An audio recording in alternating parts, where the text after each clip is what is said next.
Antes de falar de preço de soja, de hedge, de prêmio ou mesmo do câmbio do dólar, existe uma pergunta muito mais importante. Como que funciona de fato o mercado? Hoje eu vou tentar explicar a estrutura do complexo da soja, quem produz, quem consome e quem realmente manda nesse mercado. Quando a gente fala em soja, muita gente pensa apenas no grão de soja, mas o mercado não é somente isso, não é somente o grão. Ele gira em torno do que a gente chama de complexo da soja. O complexo da soja basicamente é formado por três produtos, que é o próprio grão de soja, que é o farelo de soja, que é um subproduto, e o óleo da soja, que também é um subproduto da soja. E aqui já aparece um ponto muito importante. A maior parte da soja produzida no mundo não é consumida como grão. Ela é esmagada. Cerca de 85% da soja mundial passa por esmagamento para virar farelo e óleo. O farelo é usado principalmente na alimentação animal e o óleo vai tanto para a alimentação humana quanto para biocombustíveis, que é basicamente da soja feito biodiesel. Ou seja, a soja é antes de tudo proteína através do seu farelo e energia a partir de seu óleo.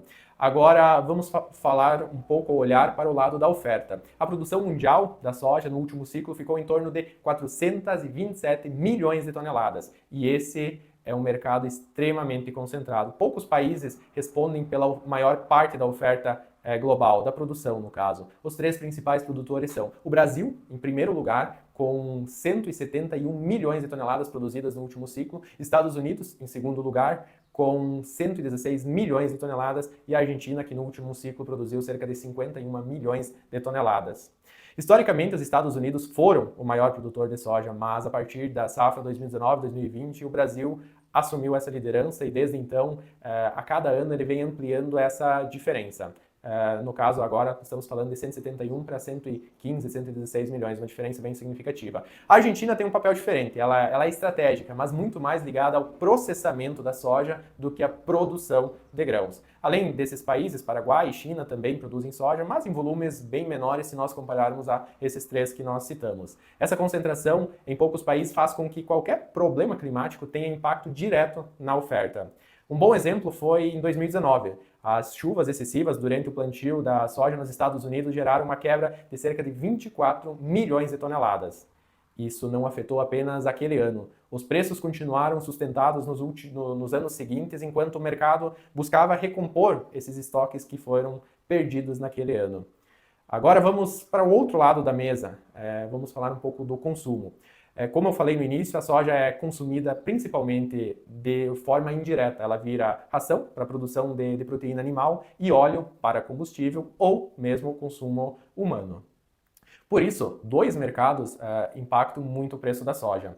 O mercado de carnes, principalmente aves e suíno, que são os mercados que mais acabam consumindo farelo de soja, e o mercado de petróleo, que acaba competindo direta ou indiretamente com os biocombustíveis. Quando o petróleo está em um patamar mais elevado, naturalmente se busca alternativas como biocombustíveis. Quando nós falamos do consumo da soja, existe um país que precisa ser destacado, que é a China. A China é de longe o maior importador de soja do mundo. Ela responde por mais de 60% de toda a soja comercializada no mercado internacional.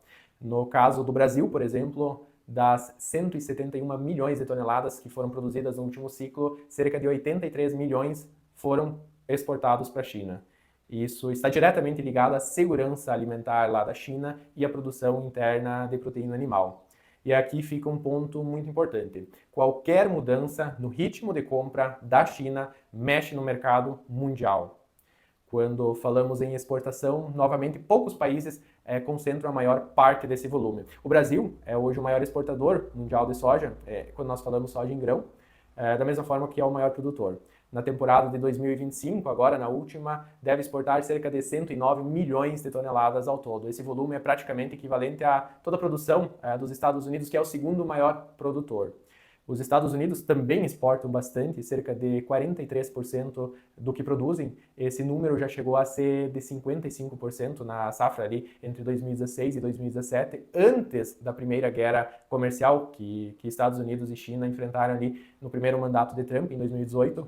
A partir daquele período, houve um incentivo maior ao esmagamento interno nos Estados Unidos, como tiveram que buscar um mercado alternativo à exportação, se incentivou ao esmagamento interno.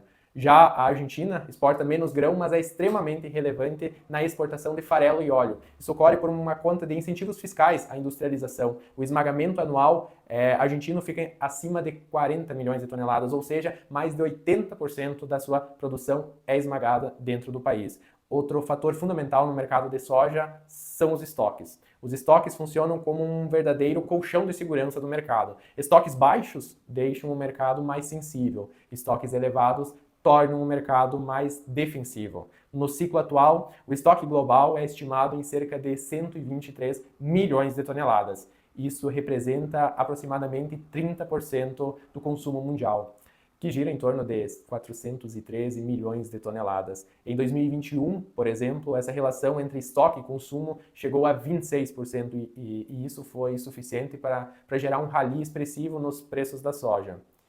E para finalizar, onde podemos buscar todos esses dados que a gente acabou mencionando durante o vídeo? Os dados de produção, consumo, exportação, estoques, são acompanhados por alguns órgãos oficiais. O principal deles é o USDA, lá dos Estados Unidos, que publica relatórios todos os meses, principalmente de oferta e demanda. Esses relatórios são uma das principais referências do mercado global de grãos. E para fechar, em resumo, o preço da soja é resultado da interação entre produção concentrada nos 3 países, consumo ligado à proteína animal, incentivo aos biocombustíveis, a China como principal compradora, com o apetite dela, e o nível de estoques globais também sempre fica no radar dos mercados.